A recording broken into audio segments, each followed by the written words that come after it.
Hello everyone, welcome to GK Today. All the videos of GK Today are absolutely free and available on GK Today's YouTube channel.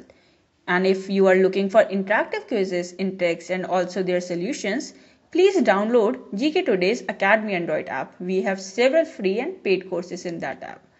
Now this particular series is of 60 videos and in each video we are going to discuss select 15 questions and we shall also do 500 test questions after end of this series.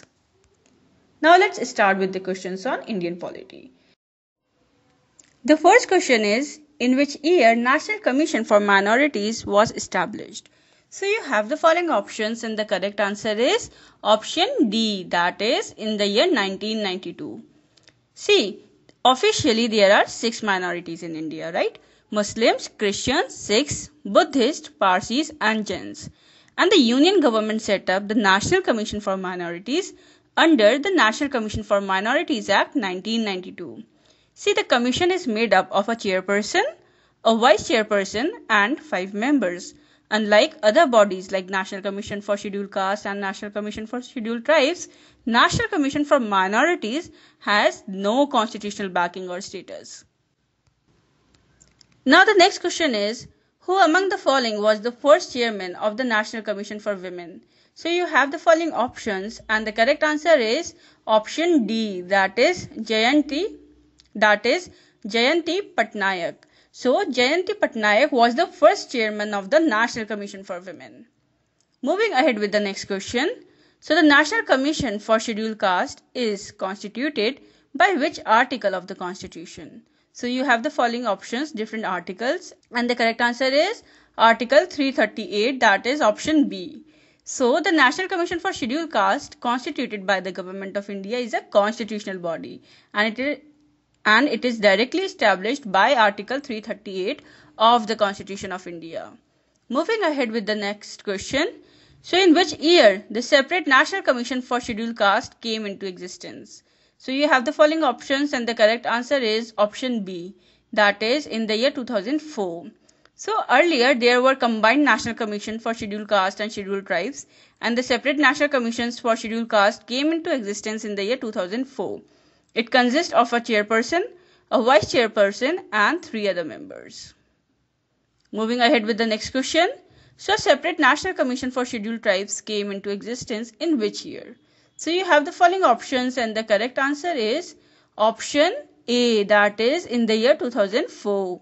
See, the separate National Commission for Scheduled Tribes came into existence in the year 2004 through a new article, Article 338A in the Constitution. And it consists of a chairperson, a vice chairperson and 3 other members. Now the next question is, in which year a Ministry of Tribal Affairs was created? So you have the following options and the correct answer is option A, that is in the year 1999. See, scheduled tribes are different from the scheduled caste and their problems are also different from those of scheduled caste both geographically and in terms of culturally.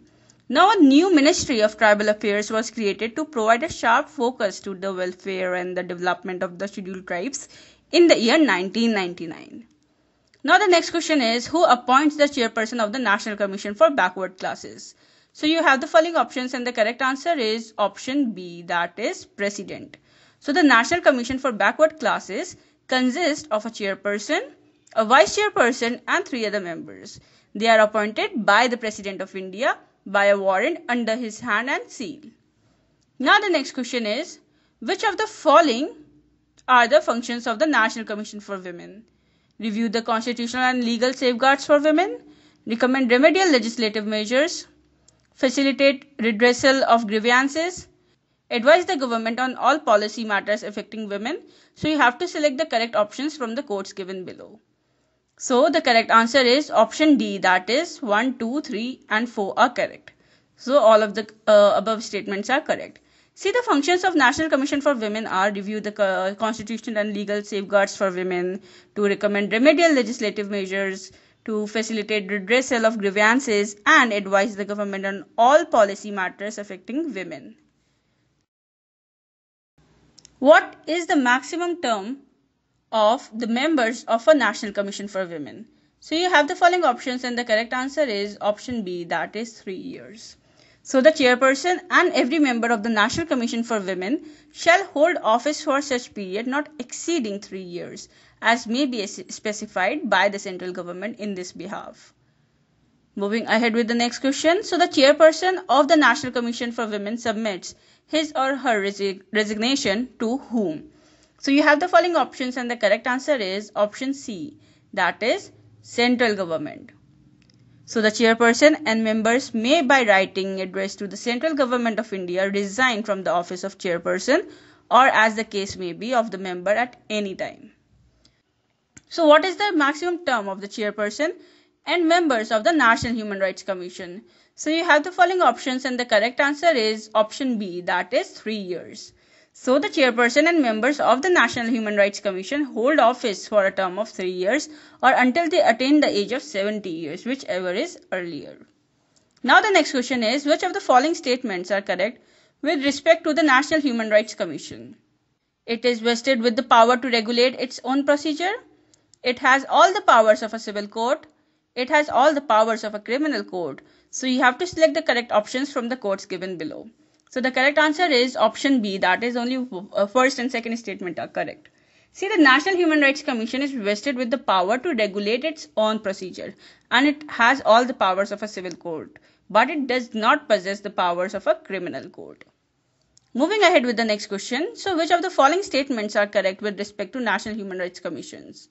That is, functions of the commission are mainly recommendatory in nature. It has no power to punish the violators of human rights and it can award any relief including monetary relief to the victim. So you have to select the correct options from the quotes given below. And the correct answer is option C, that is only 1 and 2 are correct. See, basically the functions of the National Human Rights Commissions are mainly recommendatory in nature. It has no power to punish the violators of human rights nor to award any relief including monetary relief to the victim. Now the next question is, in which year the National Commission for Protection of Child Rights was set up? So you have the following options and the correct answer is option C, that is the year 2007. See, the National Commission for Protection of Child Rights was set up by the Government of India in March 2007 under the Commission for Protection of Child Rights Act 2005. Now the next question is, according to the National Commission for Protection of Child Rights, a child is defined as any person in the age group of which among the following? So you have the following options and the correct answer is option D, that is from 0 to 18. See, according to the National Commission for Protection of Child Rights, NCPCR, which was set up in the year 2007, a child is defined as any person in the age group of 0 to 18 years of age.